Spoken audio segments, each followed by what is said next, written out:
Hello everyone, welcome to my YouTube channel UPSC with Rashmi.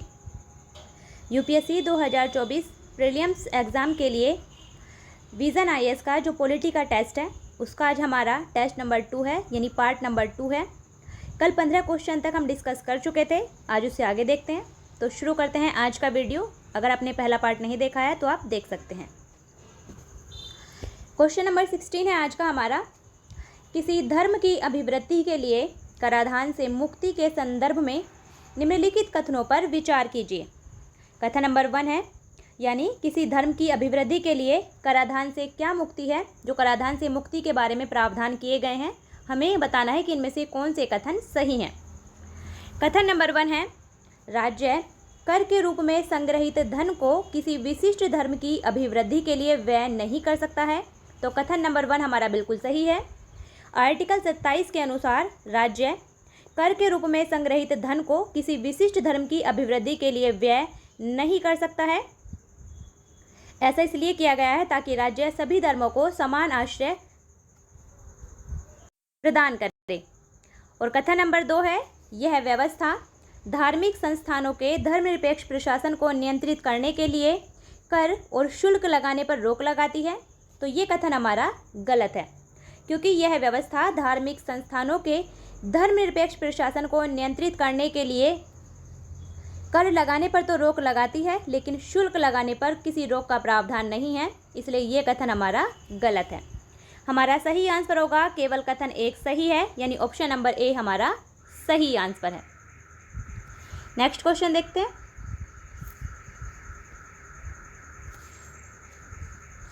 Next question है, वित्तीय आपातकाल की घोषणा के परिणामों के संदर्भ में निम्नलिखित कथनों में से कौन से सही हैं। वित्तीय आपातकाल आर्टिकल 360 के तहत वित्तीय आपातकाल का प्रावधान किया गया है। कथन नंबर 1 है, केंद्र को राज्यों के सभी वित्तीय मामलों पर पूर्ण नियंत्रण प्राप्त हो जाता है। तो ये कथन बिल्कुल सही है। वित्तीय आपातकाल की घोषणा के दौरान केंद्र को राज्यों के वित्तीय मामलों पर पूर्ण नियंत्रण प्राप्त हो जाता है। कथन नंबर 2 है, राष्ट्रपति सभी धन विधेयकों या अन्य वित्तीय विधेयकों को राज्य की विधायिका के द्वारा पारित किए जाने के बाद विचार के लिए आरक्षित कर सकता है। तो ये कथन भी हमारा बिल्कुल सही है। वित्तीय आपातकाल की घोषणा के दौरान राष्ट्रपति राज्य की विधायिका के द्वारा पारित किए जाने के बाद धन विधेयक या अन्य वित्तीय विधेयकों को अपने पास विचार के लिए आरक्षित रख सकते हैं। कथन नंबर 3 है, राष्ट्रपति उच्चतम न्यायालय और उच्च न्यायालय के न्यायाधीशों के वेतन एवं भत्तों में कटौती के लिए निर्देश जारी कर सकता है। तो ये कथन भी हमारा बिल्कुल सही है।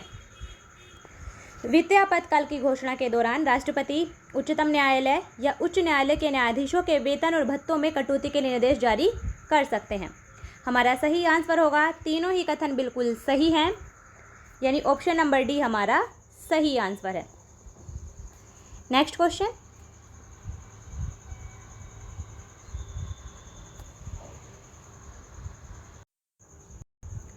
नेक्स्ट क्वेश्चन है, भारतीय संघ में किसी नए राज्य का प्रवेश करने की शक्ति निम्नलिखित में से किसे प्राप्त है। ऑप्शन है ए संसद, ऑप्शन बी राष्ट्रपति, ऑप्शन सी संघ सरकार और ऑप्शन डी उच्चतम न्यायालय। इसका सही आंसर ऑप्शन नंबर ए संसद। भारतीय संघ में किसी नए राज्य का प्रवेश करने की शक्ति संसद को प्राप्त है आर्टिकल 2 के अनुसार। तो इसका सही आंसर है option number A. Next question.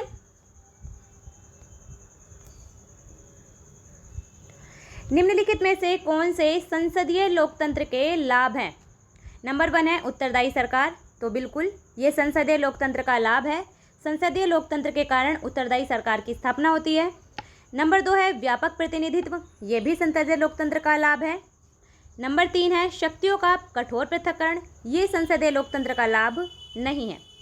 Number 4 है विधायिका और कार्यपालिका के मध्य सामंजस्य, ये भी संसदीय लोकतंत्र का लाभ है।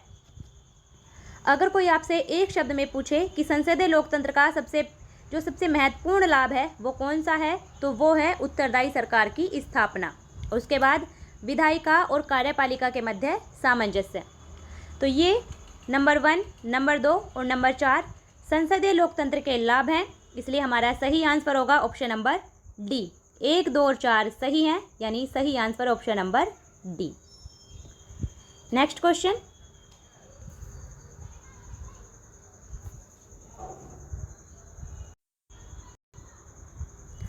नेक्स्ट क्वेश्चन है, संविधान के निम्नलिखित प्रावधानों में से कौन सा राजनीतिक समता सुनिश्चित करता है?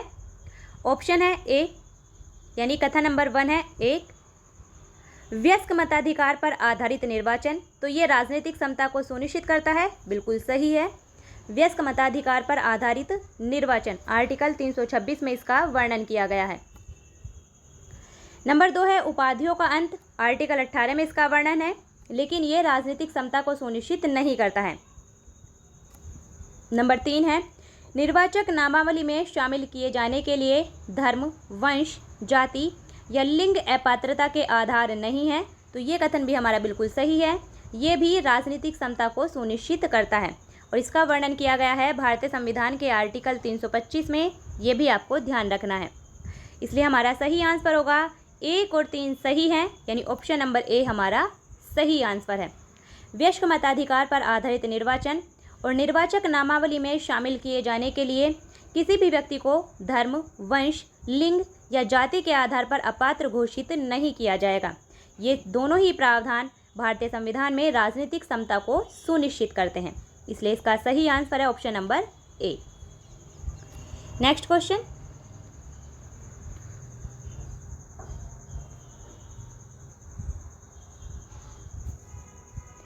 नेक्स्ट क्वेश्चन है भारत के संविधान की संशोधन प्रक्रिया के संदर्भ में निम्नलिखित कथनों पर विचार कीजिए। भारत के संविधान में संशोधन प्रक्रिया का वर्णन मिलता है हमें आर्टिकल 368 में, ये अब आपको ध्यान रखना है। कथन नंबर 1 है संविधान संशोधन विधेयक लोकसभा के मनोनीत सदस्यों के द्वारा प्रस्तुत नहीं किया जा सकता। तो ये कथन हमारा गलत है, क्योंकि संविधान संशोधन विधेयक को लोकसभा या राज्यसभा किसी के दोनों में से किसी भी सदन के सदस्य के द्वारा प्रस्तुत किया जा सकता है, वो चाहे मंत्री हो या फिर गैर सरकारी सदस्य हो। तो ये कथन हमारा गलत है कि लोकसभा के मनोनीत सदस्यों के द्वारा प्रस्तुत नहीं किया जा सकता। हो सकता है कि लोकसभा का मनोनीत सदस्य मंत्री या फिर कोई गैर सरकारी सदस्य हो, इसलिए कथन 1 हमारा गलत है। कथन नंबर 2 है संविधान संशोधन विधेयक जो संविधान के संघीय प्रावधानों में संशोधन से संबंधित है, उसे आधे राज्यों के विधानमंडलों द्वारा विशेष बहुमत से अनुमोदित किया जाना चाहिए। तो ये कथन भी हमारा गलत है, क्योंकि संविधान संशोधन विधेयक जो संविधान के संघीय प्रावधानों में संशोधन से संबंधित है, उसे आधे राज्यों के विधानमंडलों के द्वारा साधारण बहुमत से अनुमोदित किया जाना होता है, ना कि विशेष बहुमत से। इसलिए ये कथन हमारा गलत है। हमारा सही आंसर होगा, हमसे पूछा है कि कौन से कथन सही है, तो हमारा सही आंसर है ऑप्शन नंबर डी, ना तो कथन 1 और ना ही कथन 2 सही है, यानी कोई भी कथन सही नहीं है। नेक्स्ट क्वेश्चन, नेक्स्ट क्वेश्चन है समता के अधिकार के संदर्भ में निम्नलिखित कथनों पर विचार कीजिए। कथन नंबर 1 है विधि के समक्ष समता सकारात्मक अवधारणा है, जिसका अर्थ है किसी व्यक्ति के पक्ष में किसी विशिष्ट विशेष अधिकार का अभाव। तो ये कथन हमारा गलत है। क्यों? क्योंकि विधि के समक्ष समता का अर्थ तो होता है किसी व्यक्ति के पक्ष में किन्हीं विशिष्ट विशेष अधिकारों का अभाव। ये बिल्कुल सही है, इतना तो बिल्कुल सही है, लेकिन विधि के समक्ष समता वो एक नकारात्मक अवधारणा है, क्योंकि इसमें कहा गया है कि किसी व्यक्ति के पक्ष में विशिष्ट विशेष अधिकार का अभाव होगा, किसी भी व्यक्ति को कोई विशिष्ट विशेष अधिकार नहीं दिया जाएगा। तो विधि के समक्ष समता एक नकारात्मक अवधारणा है, इसलिए ये कथन हमारा गलत है। कथन नंबर 2 है जहाँ समान और असमान लोगों के साथ अलग अलग व्यवहार किया जाता है, वहाँ अनुच्छेद 14 लागू नहीं होता है। तो ये कथन हमारा सही है। सुप्रीम कोर्ट की व्यवस्था के अनुसार जहाँ समान और असमान लोगों के साथ साथ अलग अलग व्यवहार किया जाता है, वहाँ अनुच्छेद 14 लागू नहीं होता है। इसलिए हमारा सही आंसर होगा केवल कथन 2 सही है, यानी ऑप्शन नंबर बी हमारा सही आंसर है। नेक्स्ट क्वेश्चन है निम्नलिखित में से कौन सी भारतीय संविधान की एकात्मक विशेषताएं हैं। तो हमें बताना है इनमें से कौन सी भारतीय संविधान की एकात्मक विशेषताएं हैं। एकल संविधान, ये भारतीय संविधान की एकात्मक विशेषता है, क्योंकि संघीय संविधानों में संघीय विशेषताओं में केंद्र और राज्य दोनों का अलग अलग संविधान होता है, जबकि हमारे यहाँ पर एकल संविधान का प्रावधान है। तो ये भारतीय संविधान की एकात्मक विशेषता है। नंबर 2 है आपातकालीन उपबंध। आपातकालीन उपबंध भी भारतीय संविधान की एकात्मक विशेषता है। नंबर 3 है अखिल भारतीय सेवाएं, ये भी भारतीय संविधान की एकात्मक विशेषता है। नंबर 4 है एकीकृत निर्वाचन तंत्र, ये भी भारतीय संविधान की एकात्मक विशेषता है।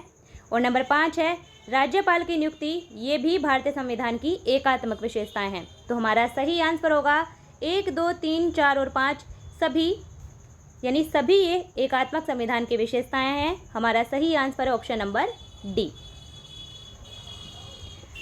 नेक्स्ट क्वेश्चन,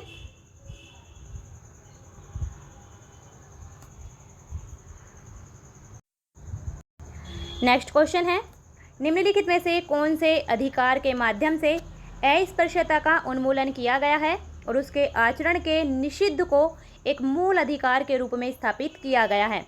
तो अस्पृश्यता का उन्मूलन ये प्रावधान किया गया है भारतीय संविधान के आर्टिकल 17 में, ये आपको ध्यान रखना है। और आर्टिकल 17 किसके अंतर्गत आता है? वो आता है समता के अधिकार के अंतर्गत। तो देखते हैं, ऑप्शन ए है संवैधानिक उपचारों का अधिकार, ऑप्शन बी समता का अधिकार, ऑप्शन सी स्वतंत्रता का अधिकार और ऑप्शन डी शोषण के विरुद्ध अधिकार। तो इसका सही आंसर है ऑप्शन नंबर बी, समता का अधिकार। समता के अधिकारों के अंतर्गत जो आर्टिकल 17 है उसमें अस्पृश्यता के उन्मूलन का प्रावधान किया गया है और उसके आचरण के निषिद्ध को एक मूल अधिकार के रूप में स्थापित किया गया है। यानी अस्पृश्यता का किसी भी प्रकार से आचरण निषिद्ध घोषित किया गया है। इसलिए हमारा सही आंसर है option number B. Next question है राज्य मानवाधिकार आयोग यानी स्टेट ह्यूमन राइट कमीशन, राज्य मानवाधिकार आयोग के संदर्भ में निम्नलिखित कथनों पर विचार कीजिए। कथन नंबर 1 है आयोग के पास मानव अधिकारों का उल्लंघन करने वालों को सजा देने का कोई अधिकार नहीं है तथा यह पीड़ित व्यक्ति को अपनी ओर से कोई सहायता या मुआवजा नहीं दे सकता है। तो ये कथन हमारा बिल्कुल सही है। जो राज्य मानवाधिकार आयोग की सिफारिशें होती हैं वो केवल सलाहकारी प्रकृति की होती हैं। राज्य मानवाधिकार आयोग के पास मानवाधिकारों का उल्लंघन करने वालों को सजा देने का कोई अधिकार नहीं है और वह पीड़ित व्यक्ति को अपनी ओर से कोई सहायता या मुआवजा नहीं दे सकता है। इसलिए कथन 1 हमारा सही है। कथन नंबर 2 है आयोग अपना वार्षिक या विशेष प्रतिवेदन राज्य के राज्यपाल को सौंपता है। तो ये कथन हमारा गलत है क्योंकि राज्य मानवाधिकार आयोग अपना वार्षिक या अपना विशेष प्रतिवेदन राज्य सरकार को सौंपता है, ना कि राज्यपाल को। इसलिए ये कथन हमारा गलत है। हमारा सही आंसर होगा केवल कथन 1 सही है, यानी ऑप्शन नंबर ए हमारा सही आंसर है। नेक्स्ट क्वेश्चन, ये करंट अफेयर्स का क्वेश्चन है। जब करंट अफेयर्स का पार्ट डिस्कस करेंगे तब डिस्कस करेंगे इसे।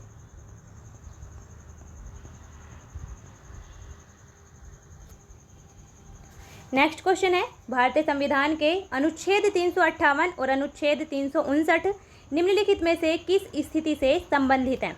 ऑप्शन है ए अनुच्छेद 352 के तहत राष्ट्रीय आपातकाल की उद्घोषणा, ऑप्शन बी अनुच्छेद 360 के तहत वित्तीय आपातकाल, ऑप्शन सी अनुच्छेद 356 के तहत राष्ट्रपति शासन और ऑप्शन डी अनुच्छेद 365 के तहत राष्ट्रपति शासन। इसका सही आंसर है ऑप्शन नंबर ए अनुच्छेद 352 के तहत राष्ट्रीय आपातकाल की उद्घोषणा।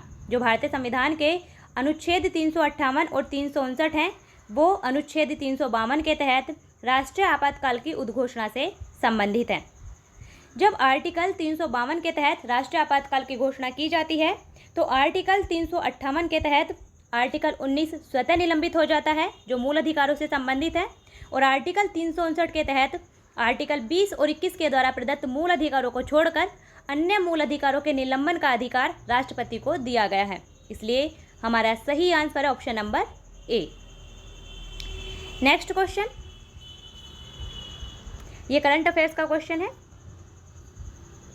नेक्स्ट क्वेश्चन है निम्नलिखित कथनों पर विचार कीजिए। संयुक्त राज्य अमेरिका में जन्म से नागरिक के साथ साथ देशीकृत नागरिक भी राष्ट्रपति के पद के लिए पात्र होते हैं। तो ये कथन हमारा गलत है क्योंकि संयुक्त राज्य अमेरिका में केवल जन्म से नागरिक ही राष्ट्रपति पद के लिए पात्र होते हैं। इसलिए ये कथन हमारा गलत है।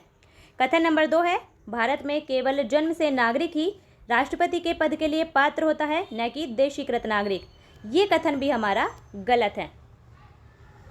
क्यों? क्योंकि भारत में जन्म से नागरिक के साथ साथ देशीकृत नागरिक भी राष्ट्रपति पद के लिए पात्र होते हैं, यानी दोनों उल्टा कर दिया गया है।